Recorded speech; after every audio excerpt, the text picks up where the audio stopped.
En este video hablaremos acerca de la evolución histórica de la contabilidad. Para ello dividiremos la evolución histórica en 6 puntos. Edad antigua, Edad media, el Renacimiento, la Edad contemporánea, el nuevo milenio y como pilón incluiremos los antecedentes históricos de la contabilidad en México. Nos remontamos a más de 10.000 años antes de Cristo, antes de la invención de la escritura. En este punto, el hombre usaba la contabilidad de manera muy primitiva, pues contaba y organizaba sus herramientas dejando rastros que son las pinturas rupestres y mostrando organización al repartirse las tareas. Los hombres cazaban y recogían frutos y las mujeres se encargaban de los niños y los labores domésticos, además de mostrar una jerarquía social, pues había un líder en estos grupos en este entonces que eran nómadas. Entramos de lleno hacia la Edad Antigua. Hacia el año 6000 a.C. se encontró una tablilla de barro de origen sumerio como antecedente más remoto que reside actualmente en el Museo Semítico de Harvard en Boston, Massachusetts. En esta época de las civilizaciones tenemos 4 civilizaciones que resaltan y que fueron bastante importantes en este periodo. El Antiguo Egipto, Roma, Grecia y Palestina. Empezaremos a desglosar rápidamente cada uno de los puntos y sus puntos más relevantes y aportaciones a la contabilidad en estas civilizaciones. Antiguo Egipto. Una civilización importante en la Edad Antigua fue Egipto. Egipto tenía una economía altamente centralizada. Desarrollaba múltiples actividades económicas como el cultivo y almacenamiento de alimentos. Estas actividades económicas requerían de una administración. Los contadores del Antiguo Egipto fueron los escribas, quienes llevaban sus registros en papiros. Sin embargo, la información de muchos de estos papiros hasta el día de hoy es difícil de descifrar, puesto que están escritos en jeroglíficos. Roma.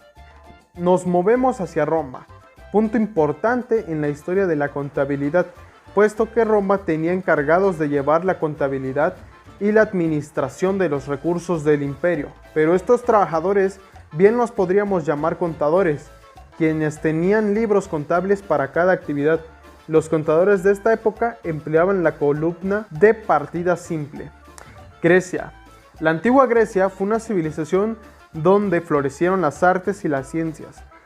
Aquí las prácticas contables se llevaban a cabo en tablillas de barro, donde hacían inventarios de esclavo, caballos, carros de guerra, así como la creación de impuestos. Los gobernantes tenían que rendir cuentas de lo que hacían con los recursos públicos a través de demostraciones contables. Palestina. Aunque mucho no se habla de Palestina, en esta área surgió la antigua Babilonia. El auge de Babilonia trajo a comienzos del segundo milenio antes de Cristo, es decir, de la época que data el código de Hammurabi, trajo consigo un progreso en las anotaciones contables. Aparece entonces una manera generalizada de realizar las inscripciones, estableciéndose un orden en los elementos de estas: título de la cuenta, nombre del interesado, cantidades, total, general. Los pueblos mesopotámicos utilizaban ya el ábaco para facilitar la realización de las operaciones aritméticas que fueron sumamente laboriosas de todas las épocas, hasta la relativamente reciente introducción universal de la actual numeración arábiga. La costumbre de insertar la plancha cerámica en una varilla, siguiendo un orden cronológico, creó verdaderos libros de contabilidad. Edad Media. En la Edad Media hubo puntos muy importantes para el desarrollo de la contabilidad. Entre el siglo VI y IX en Constantinopla se emite la moneda de oro, que fue la más aceptada en todas las transacciones, permitiendo de esta forma el registro contable. En este punto, Italia jugó un papel muy importante, puesto que las monedas se hacían en Italia. De esta forma, muchos de sus habitantes dedicados al comercio pudieron aprender de la contabilidad. Fueron 3 ciudades italianas las que se consideraron los focos comerciales más importantes y por lo tanto contables. Las 3 ciudades fueron Florencia, Venecia y Génova. Aquí se empezó a utilizar la contabilidad por partida doble. que se componía de las columnas de crédito y débito, aunque esta cobró más fuerza en otro periodo. También se implementaron los registros auxiliares. El surgimiento del feudalismo hizo necesario que los señores feudales aprendieran contabilidad para manejar sus actividades económicas. El último punto muy importante en esta etapa fue la iglesia. En ese entonces era la única manera de estudiar y adquirir conocimiento, puesto que los libros eran escritos por monjes y se contenían en las bibliotecas de los templos.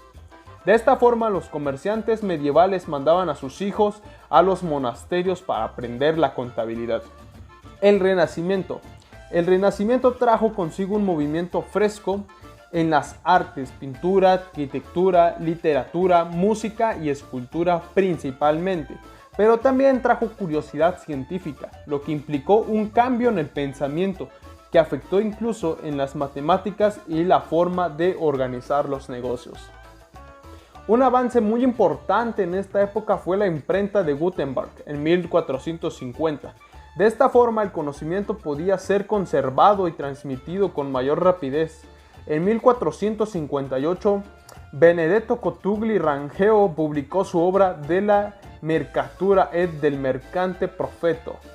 Cabe destacar que en esta etapa los comerciantes se vieron en la necesidad de facilitar la administración de un negocio y organizar los movimientos de deudores y acreedores. En este punto entra Fray Luca Pacioli, quien es considerado el padre de la contabilidad. Sentó fuertes bases y aportaciones al método de la partida doble, los conceptos de activos y pasivos y el registro de operaciones de manera cronológica. Llegó a ser un espléndido contador en Italia, siendo contratado por el duque de Florencia como tesorero y como catedrático en varias universidades.